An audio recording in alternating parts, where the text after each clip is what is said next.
아침에 여러분들에게 주기도문을 원문을 직역을 해서 카톡으로 보냈습니다. 여러분의 필기에 수고를 덜기 위해서 제가 보냈으니까 참고하시고, 지난주까지 우리는 구절을 마쳤습니다. 마태복음 6장 9절에 있는 주기도문의 첫 구절을 했고, 오늘은 10절에 당신의 그 나라가 들어오게 하옵소서 하는 부분을 살펴보도록 하겠습니다.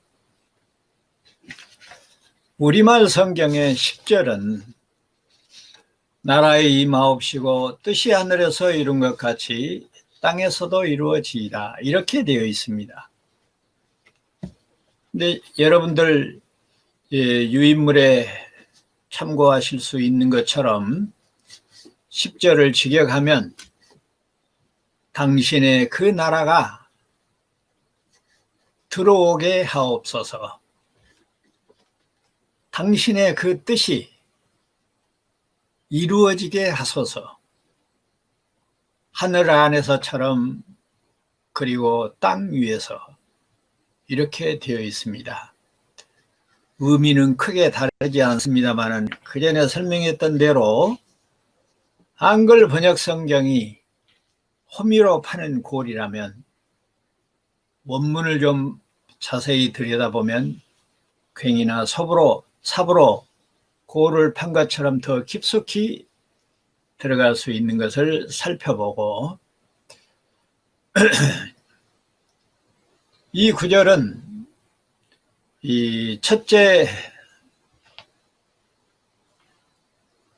당신의 그 나라 했을 때 그 나라는 이제 하나님의 나라를 말하는데, 여기서 당신은 하나님을 말하고, 그러니까 하나님의 그 나라가 들어오게 하소서, 어디로 들어오게 하소서? 실질적으로 가장 가깝게는 우리의 심령 안에 들어오게 하시고, 그 다음에는 우리의 가정 안에 들어오게 하시고, 그 다음에는 우리 사회 안에 들어오게 하시고, 그 다음에는 우리 국가 안에 들어오게 하시고, 그 다음에는 이 세계 안에 들어오도록 기도하는 내용인데, 결국은 세계 복음화를 위하여 기도하는 내용이 되겠습니다. 그래서 이 기도에 함축되어 있는 내용들은 역설적으로 사탄의 나라가 망하게 하시고 은혜로운 하나님의 나라가 흥하게 하시고 모든 사람이 하나님의 나라에 참여하게 하시고 하나님의 영광스러운 하나님의 나라가 속히 임하도록 하소서, 이런 뉘앙스가 함축되어 있는 것을 여러분들이 이해하셔야 될 것입니다. 그래서 오늘은 특별히 그 나라, 하나님의 나라에 대해서 좀 정리를 할까 합니다. 주기도문에서 당신의 그 나라가 들어오게 하소서 그랬는데, 여기 들어오게 한다는 말은 영어로 come으로 번역되어 있는데 본래는 엘코마입니다. 엘코마이는 내가 들어가다라고 하는 1인칭 동사인데, 여기에는 지금 3인칭 단수 명령형으로 되어 있어요. 엘데토라고 그랬어요. 엘데토.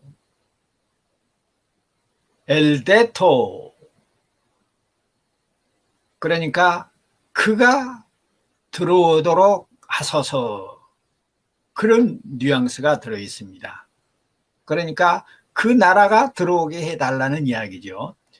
우리말 성경에는 주어하고 동사가 따로따로 이렇게 나타나지만은 헬라어나 히브리어 성경 언어에는 물론 인칭 대명사가 따로 있기는 해요. 그럼에도 불구하고 항상 동사 뒤에다가 인칭 의미를 붙여서 그것이 1인칭인지 2인칭인지 3인칭인지 동사 단어 자체 안에가 내가 말한지 네가 말한지 그가 말한지 내가 행동한지 그가 행동한지 너가 행동한지를 알도록 인칭 의미가 붙어요. 동사에. 우리는 그냥 나는 간다 그러면은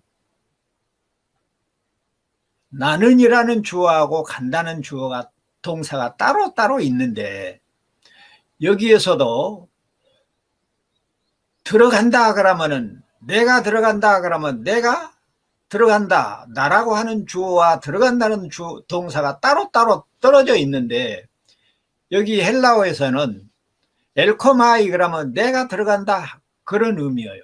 이 끝털이 아이가 1인칭 의미가 되는 거예요.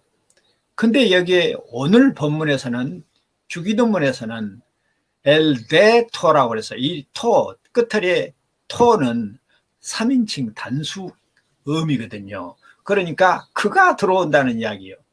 근데 여기서 그라고 번역을 했지만은 사실은 사람이 아니잖아요. 나라가. 그러죠. 그러니까 그 나라가 들어오게 하소서 그런 뉘앙스가 들어있는 것입니다. 그래서 당신의 그 나라가 가로 열고 그가 들어오게 하소서 하는 의미를 여러분들이 이해를 해야 돼요.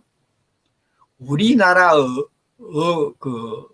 어순이라든지 어감에는 안 맞지만은 헬라어나 히브리어 언어에는 동사 뒤에가 뭐가 들어있다? 인칭 의미가 붙여 있어서 그가 들어오게, 들어오기는 들어오는데 뭐가 들어와요? 그가 들어와요. 여기서 그는 뭐예요? 그 나라가 들어오게 하소서. 당신의 그 나라가 들어오게 하소서.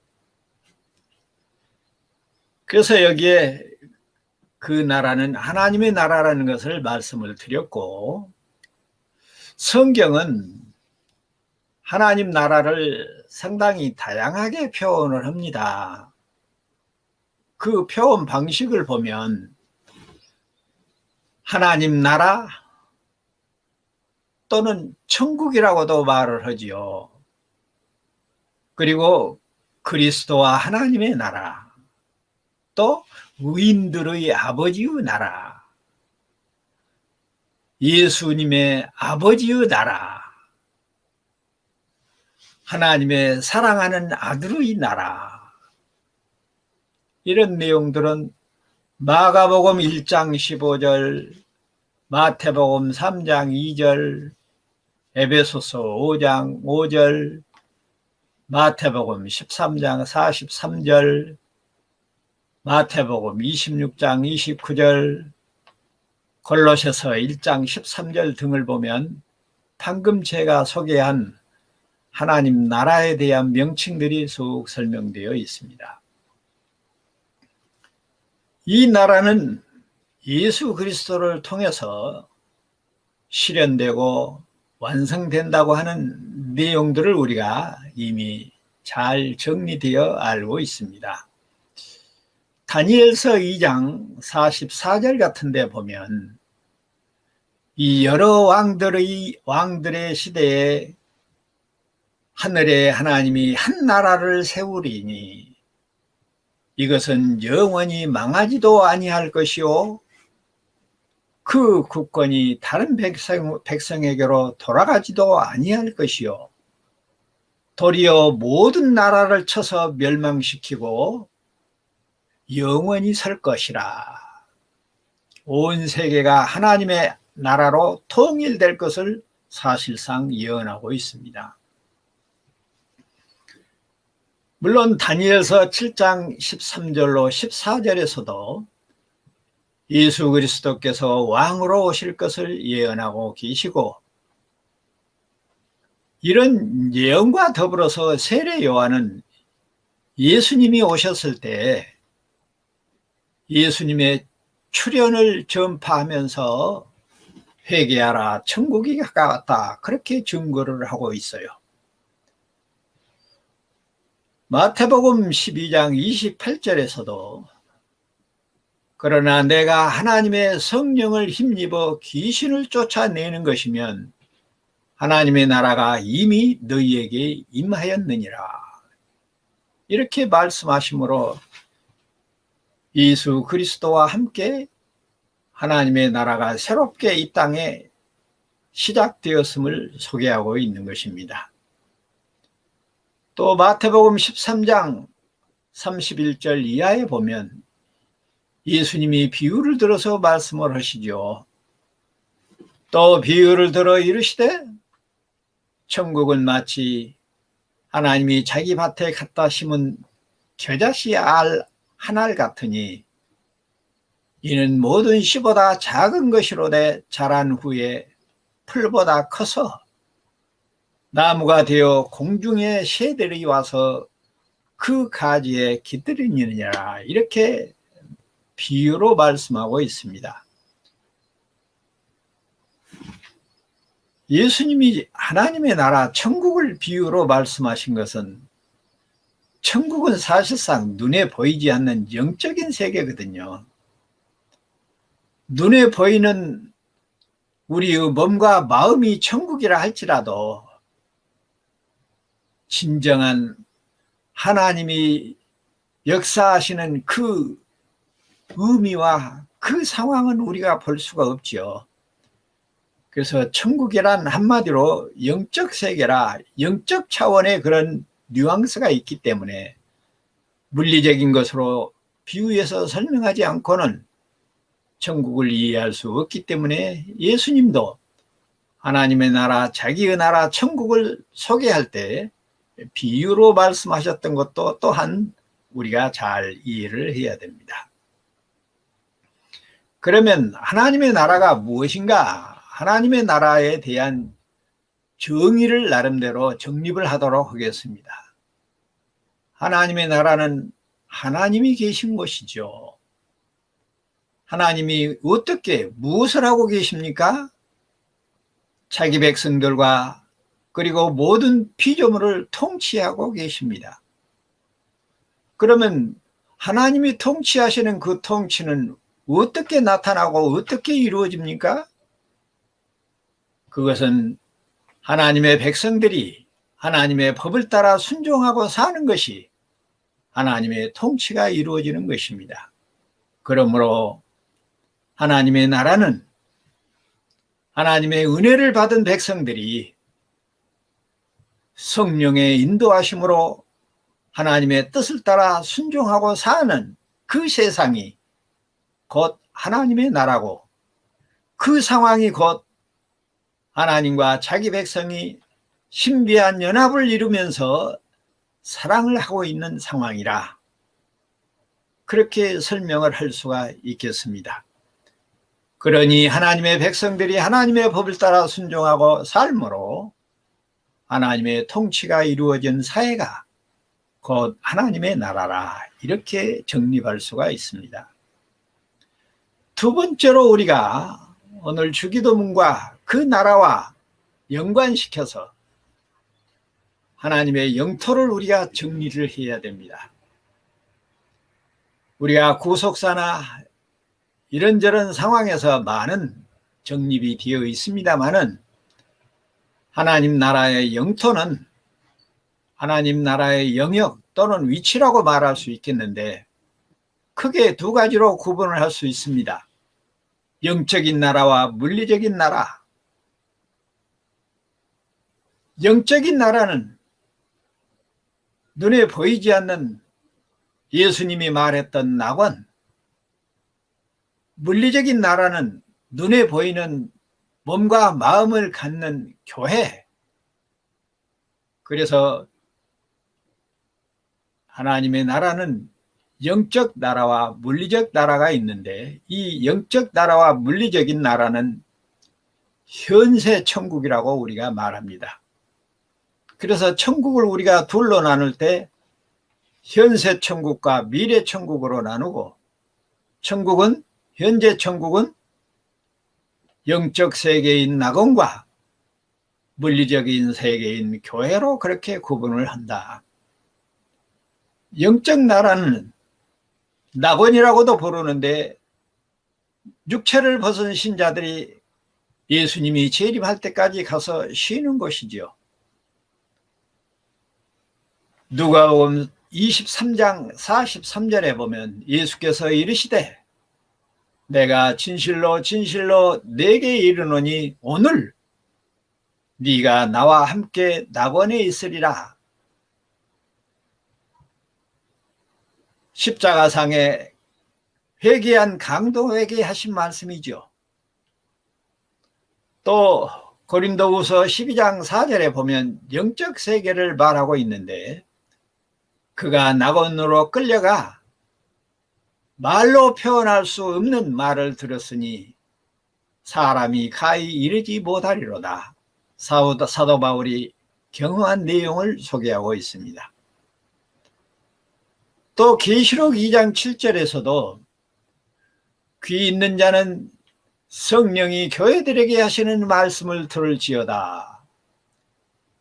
이기는 그에게 내가 하나님의 낙원에 있는 생명나무의 열매를 주어서 먹게 하리라. 이렇게 말하므로 영적 세계가 분명히 현재적인 세계인 것을 우리들에게 보여주고 있고, 현재적인 세계로서의 물리적 천국인 교회는 현재 육체를 입고 몸과 마음으로 성령을 모시고 사는 성도들을, 그래서 성도들의 전체를 공교회, 성도 한 사람 한 사람을 개교회, 뭐 이렇게 이야기할 수도 있겠습니다.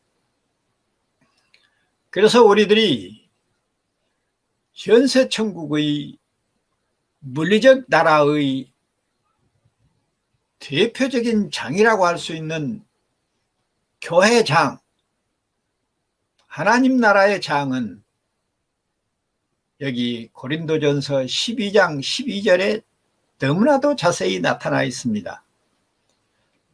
제가 대표로 한번 고린도전서 12장 12절부터 27절까지 좀 길기는 합니다만은 물리적인 나라, 즉 교회, 육체를 입은 성도가 하나님의 나라인 것을 어떻게 표현하고 있는지 잘 살펴보도록 하시기 바랍니다. 몸은 하나인데 많은 지체가 있고 몸의 지체가 많으나 한 몸임과 같이 그리스도도 그러하니라. 고린도전서 12장 13절을 봅니다.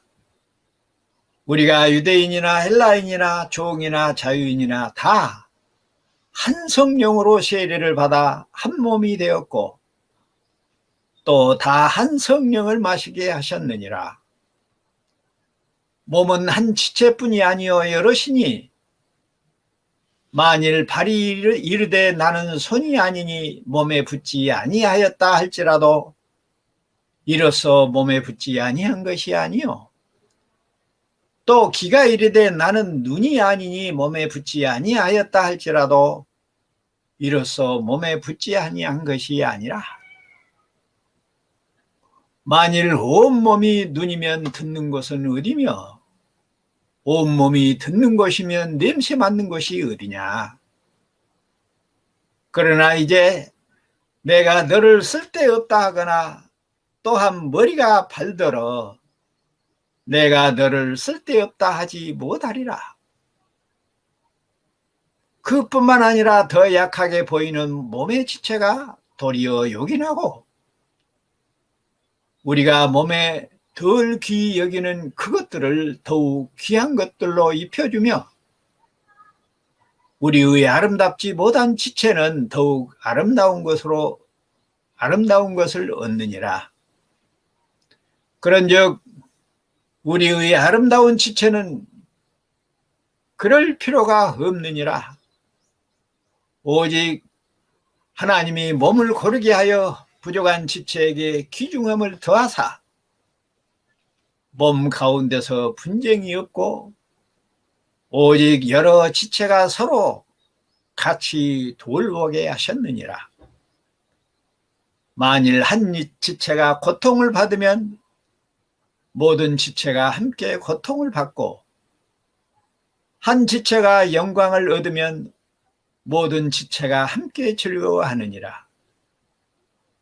너희는 그리스도의 몸이요 각 지체의 각 부분이라 이렇게 소개하고 있습니다. 그러니까 사도 바울은 물리적인 나라, 현세 천국의 교회를 사람의 몸에 비유를 해서 설명을 하고 있어요. 머리는 뭐요? 예수 그리스도고, 머리에 달린 모든 몸통은 손이나 발이나 모든 우리 지체들은 성도 한 사람 한 사람을 가리키기도 하고 있습니다. 그러므로 많은 성도들이 영적으로 모여서 한 지체를 이룬다 할지라도 똑같은 일을 할 수는 없는 것이고, A라는 신자는 A의 역할을 하고 B라고 하는 신자는 B의 역할을 합니다. 그러니까 이런 구절들을 보고 우리들은 나는 이렇게 하나님께 봉사한 뒤 왜 저 사람은 쬐까만 한고, 나는 이렇게 한 뒤 저 사람은 왜 저렇게 하는고, 이런 불만이나 불평을 해서도 안 됩니다. 내가 더 많이 봉사할 수 있고 또 내가 더 뜨겁게 봉사할 수 있으면 오히려 감사하고, 내가 할 수 없는 그 부분을 다른 형제들이 하고 있다는 것도 염두에 두어서 약한 여기 우리 몸에서 약한 지체들에게 더 귀중한 기능을 주었던 것처럼 성도 한 사람 한 사람은 하나님 앞에서 쓸데없거나 쓸모없거나 연약하거나 부족한 것이 없이 똑같은 한 몸의 지체인 것을 설명하고 있는 것을 우리가 잘 정리를 해야 될 것입니다. 그 다음에 미래천국, 장차 오실 천국을 우리는 신천신지 새하늘과 새 땅 그렇게 말하죠. 그 세계는 예수 그리스도께서 재림하시면 구원이 완성되고 구원받은 백성들이 예수 그리스도와 더불어 영원히 살 수 있는 시간과 영원히 통합된 세계를 말한다고 이미 우리는 정립을 했습니다. 요한계시록 21장 1절 이하에 보면, 또 내가 새 하늘과 새 땅을 보니 처음 하늘과 처음 땅이 없어졌고 바다도 다시 있지 않더라. 또 내가 봄에 거룩한 성 새 예루살렘이 하나님께로부터 하늘에서 내려오니 그 준비한 것이 신부가 남편을 위하여 단장한 것 같더라.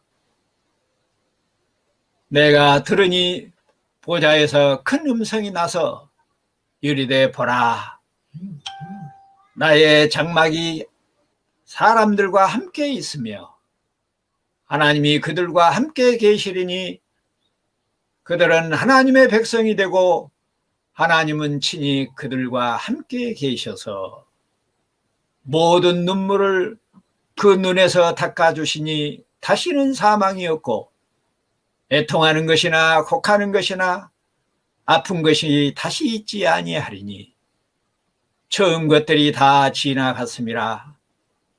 보좌에 앉으신 이가 이르시되 보라, 내가 만물을 새롭게 하고 하노라 하시고, 또 이르시되 이 말은 신실하고 참되니 기록하라 하시고, 또 내게 말씀하시되 이루었도다. 나는 알파와 오메가요, 히브리 말로 하면 에토와 타우요, 처음과 나중이라.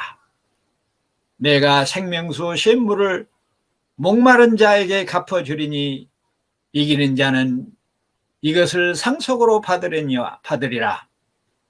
나는 그의 하나님이 되고 그는 내 아들이 되리라. 그러나 두려워하는 자들과 믿지 아니하는 자들과 휴강한 자들과 살인자들과 음행한 자들과 점술가들과 우상숭배자들과 거짓말하는 모든 자들은 불과 유황으로 타는 못에 던지리니 이것이 둘째 사망이라. 이렇게 말씀하고 있습니다.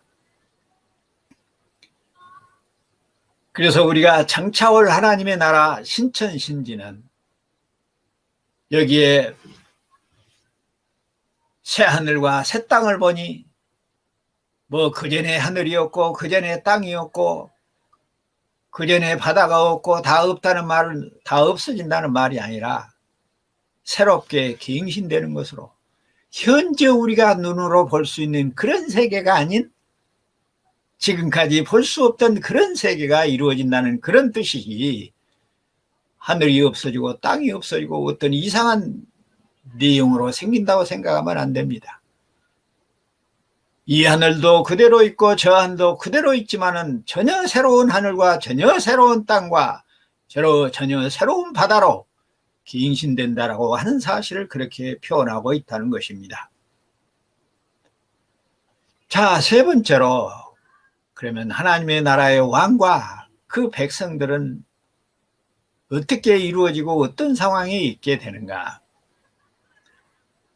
하나님의 나라의 왕은 승천하심으로 하늘 보좌 우편에 앉아 계신 예수 그리스도이십니다. 그리고 그 백성은 하나님의 나라를 추구하고 예수를 그리스도로 믿는 믿음의 소유자들, 신자들이 바로 하나님의 백성들인 것입니다. 그리고 그 백성들이 지켜야 할 하나님의 법을 따라 순종하고 사는 백성들을 말합니다. 예수님께서 하나님의 나라의 왕으로 오실 것을 구약의 수많은 내용들이 예언을 하고 있습니다. 창세기 49장 10절에서도 예언하고 있고 민수기 24장 17절에서도 예언합니다. 이사야서 9장 6절로 7절을 제가 봉독해 드리겠습니다. 이는 한 아이가 우리에게 낳고 한 아들을 우리에게 주신 바 되었는데 그의 어깨는 정사를 메었고 그 이름은 교묘자라 모사라 전능하신 하나님이라 영존하시는 아버지라 평강의 왕이라 함을 할 것임이라. 그 정사와 평강의 더함이 무궁하며 또 다윗의 왕자와 그의 나라에 군림하여 그 나라를 굳게 세우고 지금 이후로 영원히 정의와 공의로 그것을 보존할 것이라. 만군의 여호와의 열심히 이를 이루리라. 이렇게 소개하고 있습니다.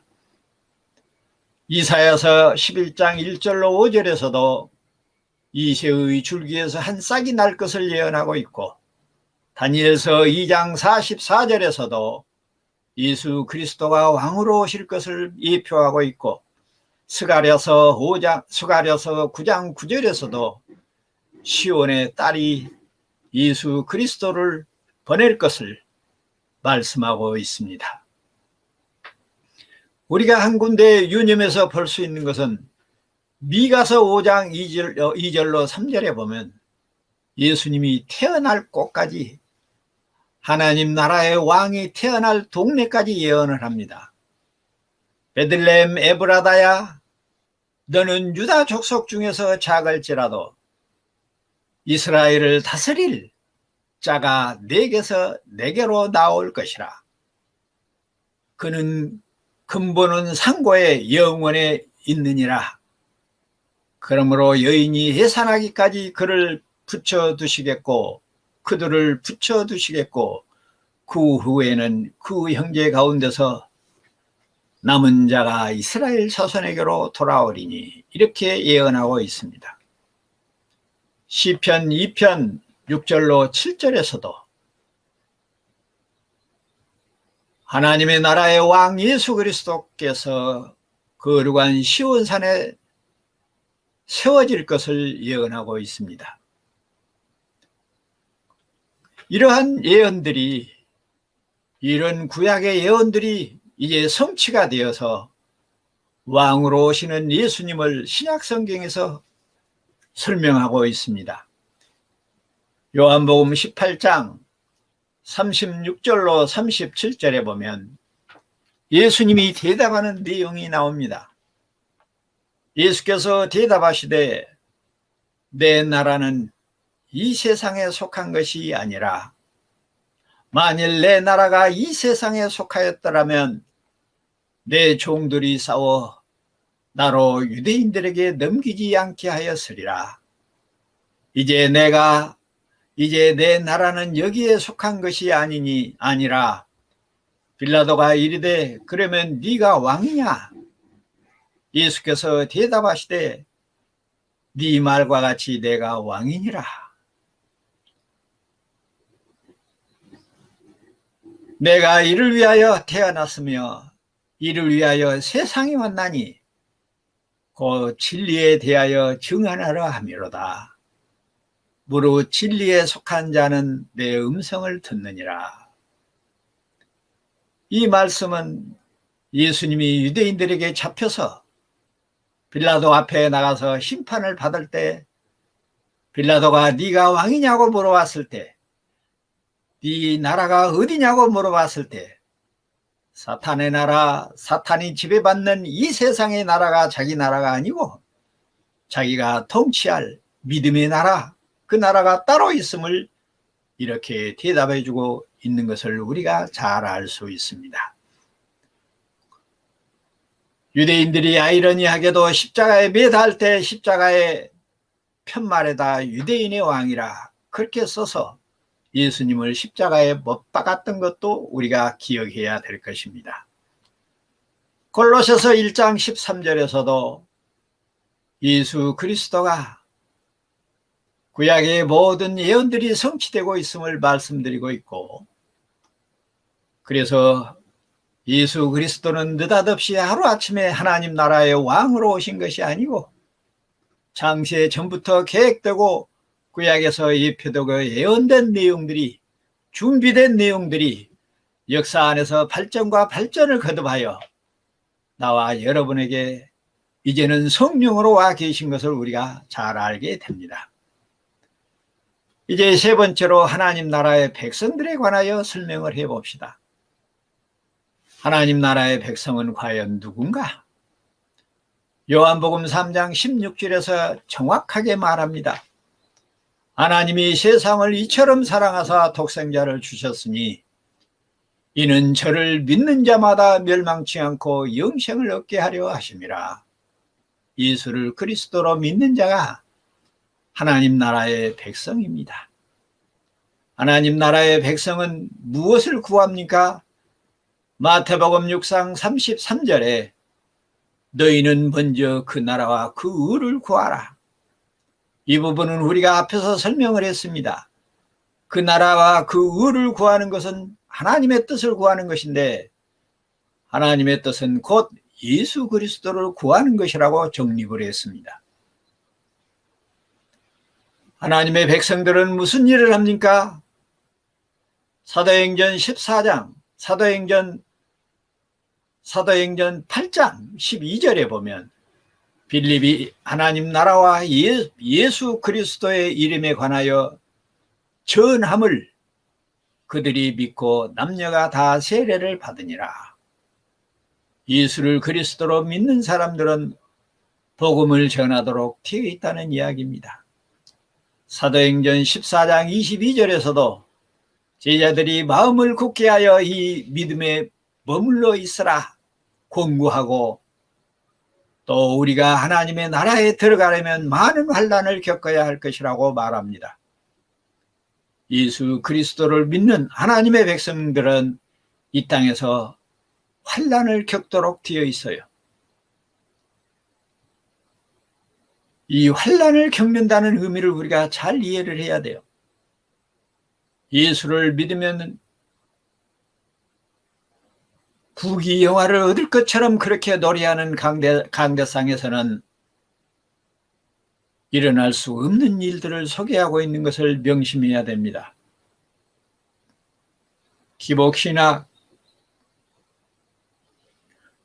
도덕신학, 그런 것은 바로 이런 말씀에 의해서도 물리쳐져야 될 일입니다.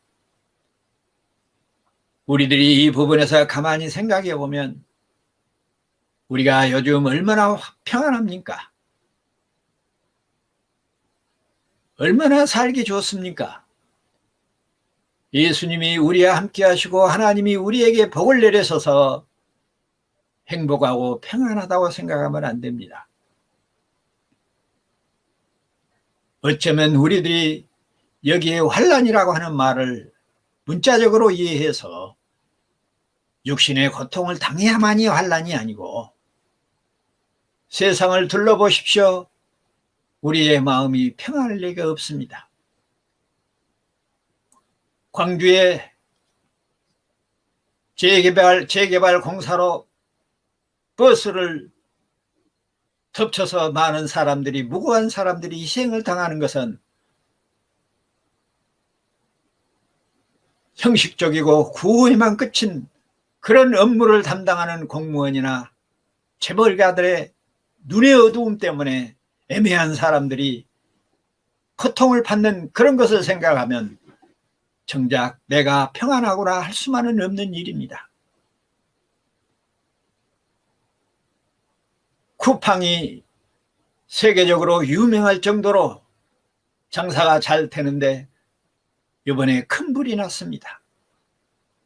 거기에 들어있는 사람들을 구출하기 위해서 들어갔던 소방대원이 나오지 못하고 죽었던 것을 보면 우리의 마음이 과연 환난 없이 평안하기만 한가 생각해야 됩니다.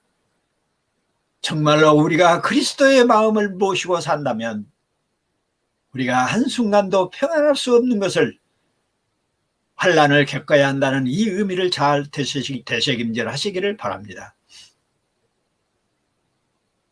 디모데후서 4장 8절에 이제 후로는 나를 위하여 의의 멸관이 예비되었으므로 주 곧 의로우신 재판장이 그날에 내게 주실 것이며, 내게만 아니라 주의 나타내심을 사모하는 모든 자에게로다.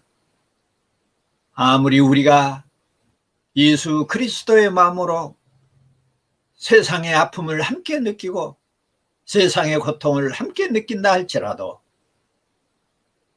악한 자들로 하여금 핍박을 받고, 우리가 부부간에도 얼마나 사랑하고 살아야 함에도 그것을 못 보고 이간질하는 이 사탄이 역사에서 부부간의 사이를 갈라놓게 하고 의견이 통치하지 못하게 하고, 하찮은 말싸움 때문에 심정이 상하는 그런 일을 하게 하는 이 사탄 때문에 우리의 마음이 편할 일이 없는 것입니다.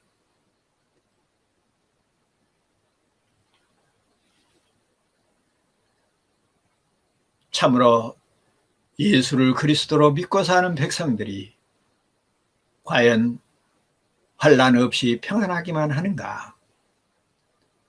비록 우리들이 먹을 것이 풍족하고 우리가 피땀을 흘려 열심히 일할 수 있도록 하나님의 은혜로 육신이 평안하다 할지라도 우리 주변을 돌아보고 사회를 돌아보고 국가를 돌아보고 세계를 돌아보면 우리가 무릎 꿇지 않을 수가 없으며, 힘들고 어려운 백성들을 위하여 가슴 아파하지 않을 수 없는 일인 것을 또 명심하시고 그 은혜가 임하시기를 진심으로 바라는 것입니다. 네 번째로 하나님의 나라의 도래 방법을 이제 살펴봐야 되겠는데 시간이 조금 부족해서 간단하게 요약을 하겠습니다. 하나님의 나라의 도래는 정치적으로 또는 총칼로 임하는 것이 아니라 은혜로 임한다. 은혜로 임한다. 고린도전서 13장 사랑장을 보면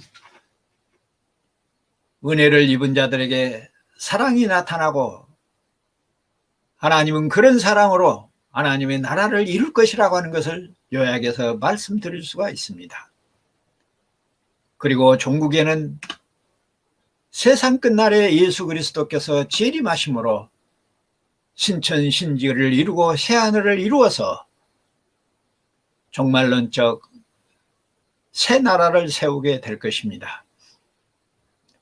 그래서 계시록 11장 15절에 보면 일곱째 천사가 나팔을 불매 하늘에 큰 음성이 나서 이르되 세상 나라가 우리 주와 그리스도의 나라가 되어 그가 세세토록 왕노록 하시리로다. 이렇게 기록하고 있습니다. 지금은 독사들이 우리의 손발을 물지만은 그때는 어린아이들이 독사골에 손을 넣고 장난치며 노는 그런 세상이 올 것입니다. 이제는 예수 그리스도를 왕으로 모시고 사는 나와 여러분의 은혜, 그 은혜가 사랑하는 우리의 부모 형제와 남편과 아내와 자녀들과 자손 대대로 임하기를 성부와 성자와 성령의 이름으로 축원합니다. 아멘. 아멘.